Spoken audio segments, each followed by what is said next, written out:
asa medial, llegamos entonces desde el oído externo, oído medio, hasta el oído interno. El oído interno va a estar constituido por varias cavidades óseas, y estas cavidades en sí van a estar dentro del hueso temporal.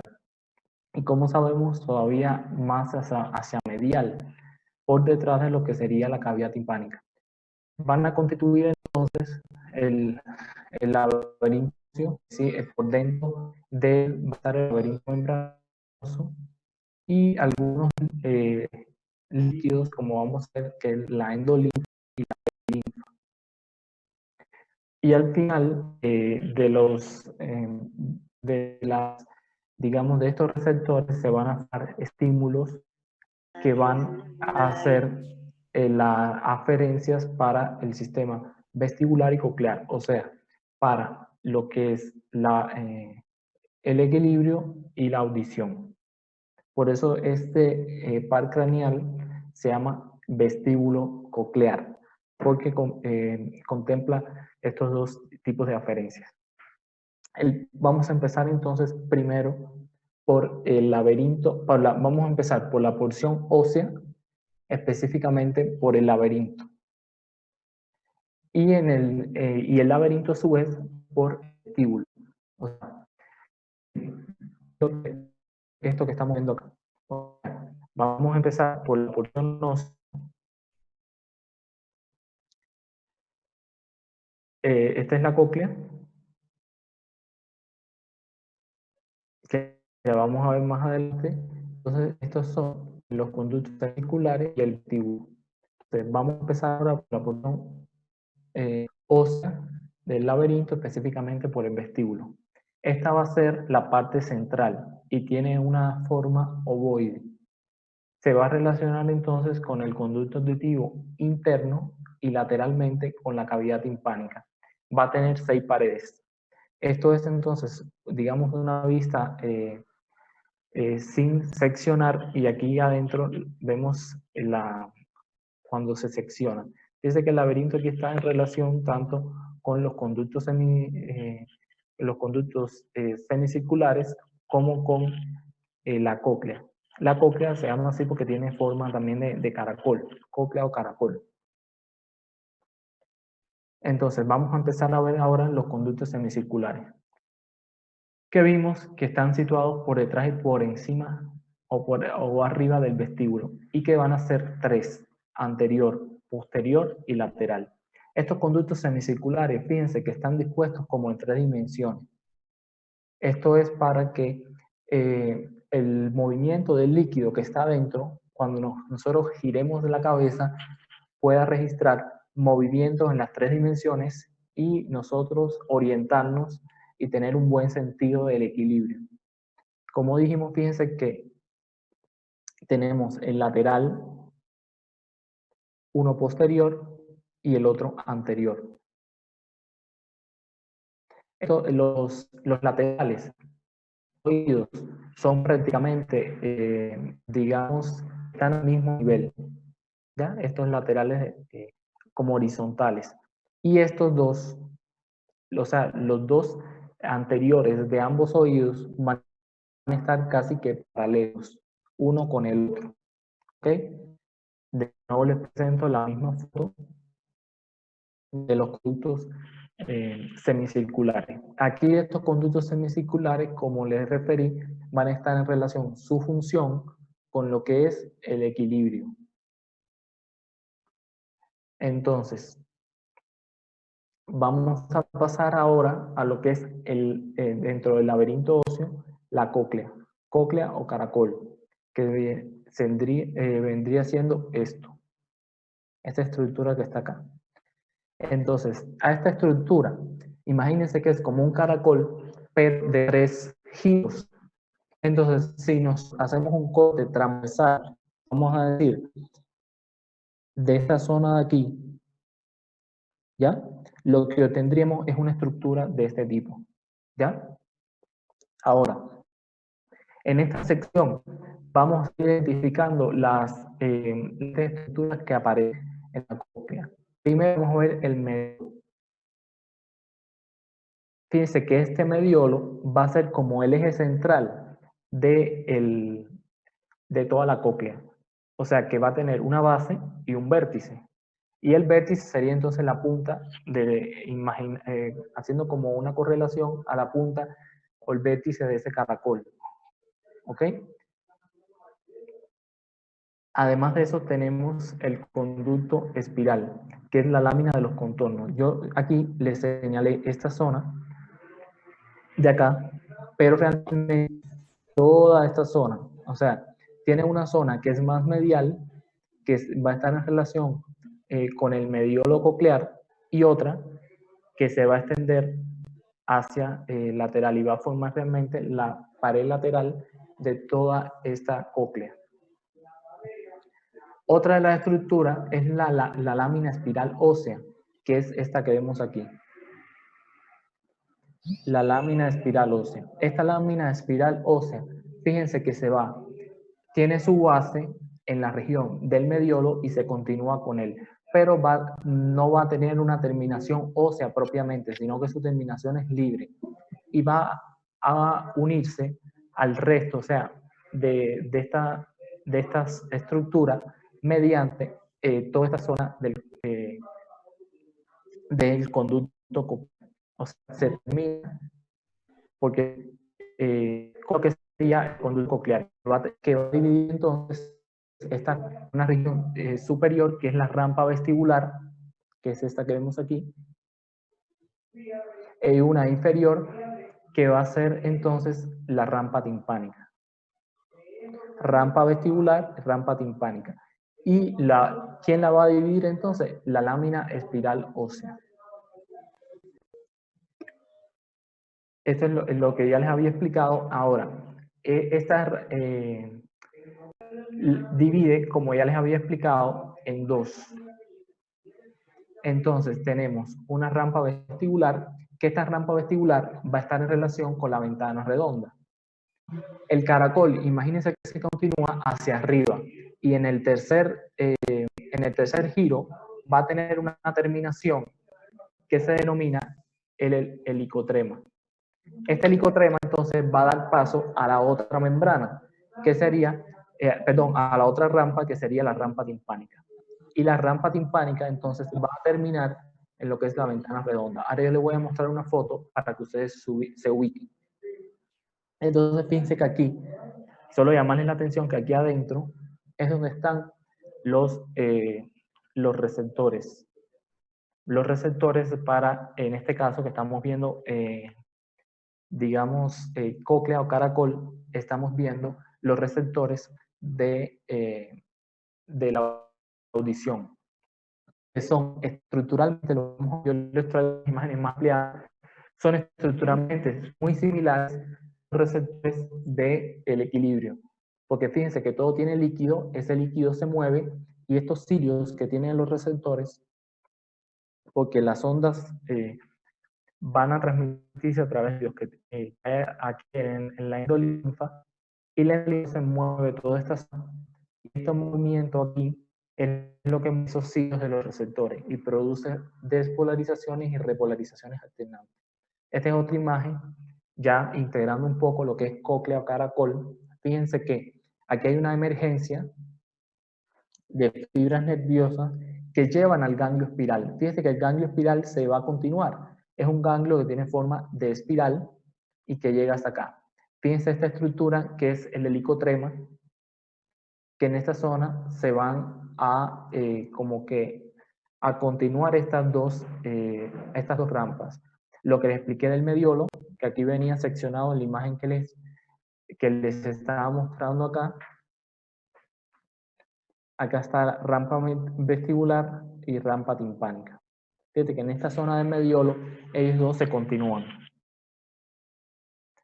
Esta es otra imagen que les traigo para que vean. Fíjense que aquí viene oído externo, viene la onda sonora golpea la membrana timpánica y se transmite a través del martillo de trigo. Entonces, el estribo va a incidir sobre la membrana oval. Y entonces en la membrana oval, recuerden que esta zona de aquí tiene líquido. Entonces va a incidir aquí y va a producir ondas de líquido. Estas ondas de líquido van a viajar por toda esta zona, por rampa vestibular, hasta llegar aquí al helicotrema y regresan por lo que es rampa timpánica. Y aquí entonces llegaría a esta zona, que recuerdan que lo vimos en las paredes del tímpano, de la cavidad timpánica, llega a esta zona aquí, que sería entonces la ventana redonda. La ventana redonda más bien lo que hace es como amortiguar la onda que ya ha viajado por toda esta zona y regresa, y él como que se abomba o digamos que se introduce de nuevo y digamos que amortigua ese final de la onda hacia un lado o hacia otro. Entonces, vamos a ver también aquí lo que es el conducto auditivo interno. Simplemente que el conducto auditivo interno tiene una dirección horizontal y está dirigido hacia lateral y algo hacia adelante. Se va a abrir en la cara posterior de la porción petrosa del temporal. Entonces, vemos que aquí el conducto tiene una cresta transversal que va a dividir el fondo del conducto en dos partes, una superior y una inferior. Entonces, en la superior va a estar en relación entonces con el nervio facial y la porción superior del nervio vestibular, mientras que la parte inferior va a estar en relación con el nervio coclear y además la porción inferior del nervio vestibular. Eso es realmente una cosa casi que minúscula. Mírenlo aquí. O sea, la emergencia que está en relación con el nervio facial. Aquí estaría lo que es nervio vestibular y aquí el nervio coclear. Ellos se unen y pasan aquí con el facial por este agujero. Entonces, ahora vamos a ver la porción membranosa. O sea, nosotros estábamos viendo, regreso, fíjense, estábamos viendo puramente hueso. ¿Ok? Hueso. Entonces, vamos a ver la porción membranosa. O sea, después es la porción que tiene todas esas membranas que recubren por dentro a todo este aparato vestibular y auditivo. ¿Ok? Entonces, tenemos aquí primero el utrículo. Fíjense que el utrículo está aquí ubicado. Lo que va a recubrir entonces es esta parte del vestíbulo que va a estar en relación con los canales semicirculares. Además de eso, vamos a ver lo que es el sáculo, que el sáculo en sí es como una membrana, pero es independiente. Aunque fíjense que tiene una conexión con el conducto reunies con lo que es la parte inicial de los conductos cocleares. Y también se continúa por el conducto endolinfático. Una de sus dos ramas hace como una y se va a comunicar también con lo que es el utrículo. Vamos a ver también el laberinto vestibular. En cuanto a la parte membranosa, también tiene una porción, la porción inicial de conducto coclear, que eso ya lo vimos, y el conducto endolinfático, que es este acá. Este se continúa con lo que es la dura madre hasta ese nivel.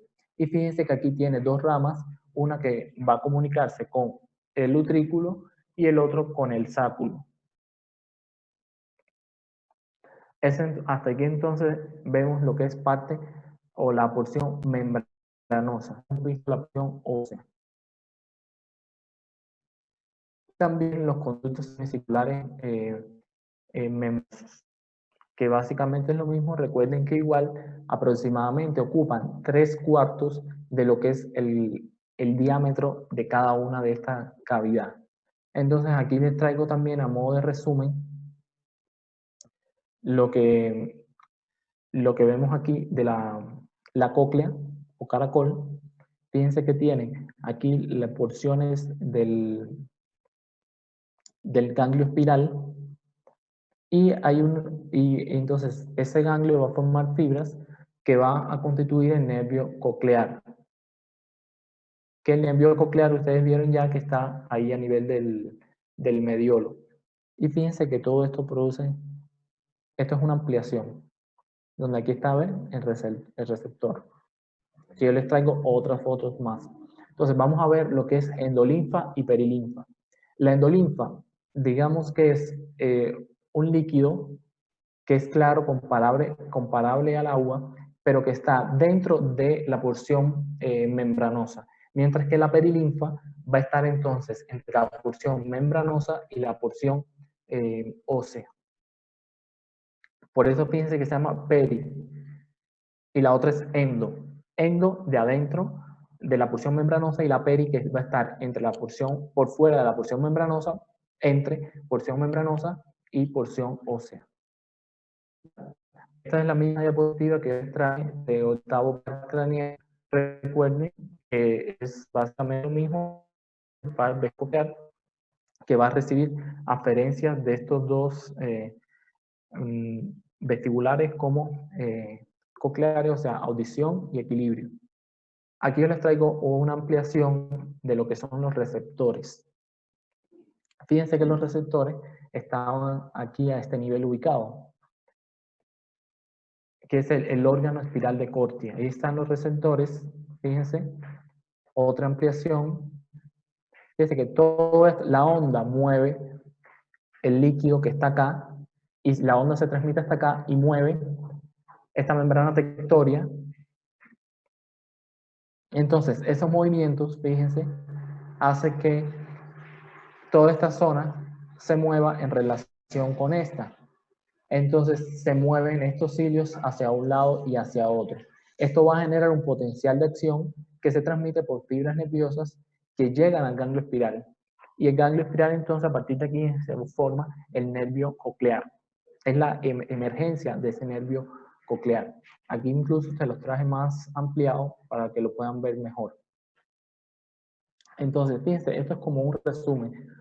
Onda, oído externo, oído medio, y entonces acá en la membrana oval o ventana oval, esa onda ya mecánica se transmite hacia la endolinfa, y esa endolinfa se va a mover y va a generar aquí ciertas vibraciones, ciertas ondas, y fíjense que esto es muy rico en el sentido de que es muy finamente distribuida la frecuencia. O sea, fíjense que aquí se maneja en esta zona frecuencias de 20.000 Hz, mientras que aquí están frecuencias un poco más bajas a nivel del helicotrema y el ápex. O sea que se manejan frecuencias de 200 Hz, bajas frecuencias y altas frecuencias.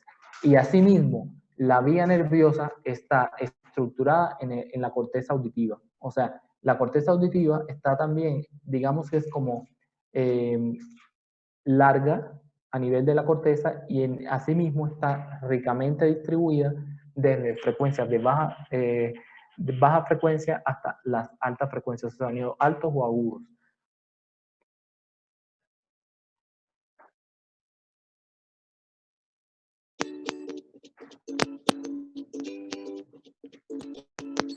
Have you ever wondered how sounds make their way from the source all the way to your brain? Take a trumpet, for instance. When it's played, it makes sound waves in the air. The outer ear catches the waves, which then travel through a narrow passageway called the ear canal. The sound waves reach the eardrum, which is a membrane half the size of a dime. They make the eardrum vibrate, which in turn vibrates It's three tiny bones called the malleus, incus, and stapes. These bones amplify or increase the sound vibrations and send them to the cochlea. The cochlea is shaped like a snail and is the size of a garden pea. It is filled with fluid, and the sound vibrations make this fluid ripple, which creates waves. Hair-like structures called stereocilia sit on top of hair cells and are grouped together as hair cell bundles inside the cochlea. Cells inside the cochlea ride these waves, and the hair bundles. The hair bundle on top of hair cells these movements to electrical signals. As the hair bundles are moved, ions rush into the top of the hair cells, causing the release of chemicals at the bottom of the hair cells. The chemicals bind to the auditory nerve cells and create an electrical signal, which travels along the auditory nerve to the brain. Different hair cells respond to different frequencies of sound. The hair cells at the base of the cochlea detect higher pitched sounds, such as a piccolo or flute. The hair cells toward the top of the spiral detect progressively lower pitched sounds, such as a trumpet or trombone. At the very top or apex of the spiral, the hair cells detect the lowest pitched sounds, such as a tuba. The auditory nerve carries the electrical signal to the brain, which interprets the messages as sounds we recognize and understand.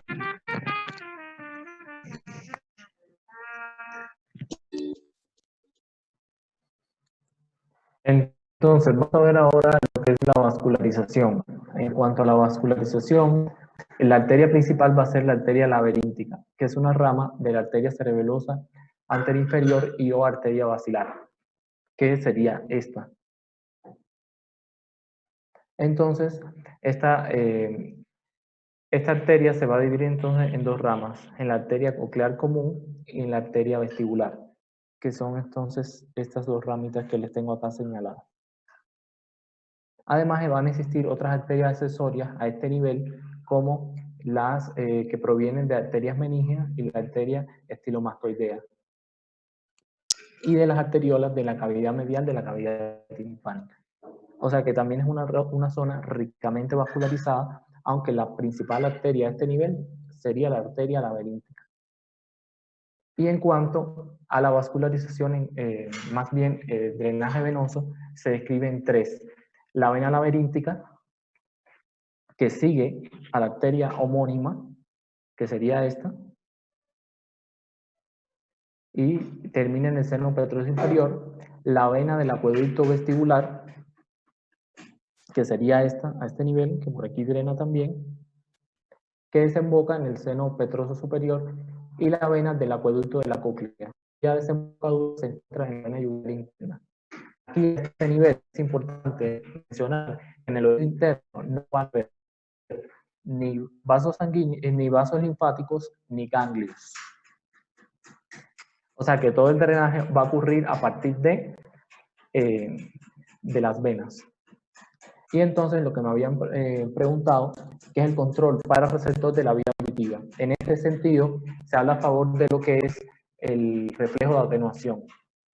En este caso, se origina cuando hay un sonido de alta intensidad, o sea, mayor de 80 decibeles. Este sonido de alta intensidad ya se considera como ruido y es un sonido que es dañino porque ocurren entonces vibraciones muy marcadas que pueden afectar a los receptores, y entonces este ruido a largo plazo es el que puede producir sordera.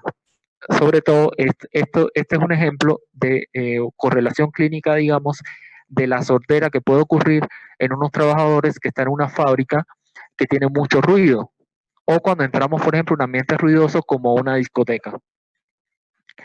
El receptor, entonces, sería a nivel del órgano de Corti. El impulso se transmite por una vía aferente, que sería el octavo par craneal, que ya constituye la vía auditiva, y tiene un centro integrador, que es el núcleo coclear ventral y el núcleo del oliva superior.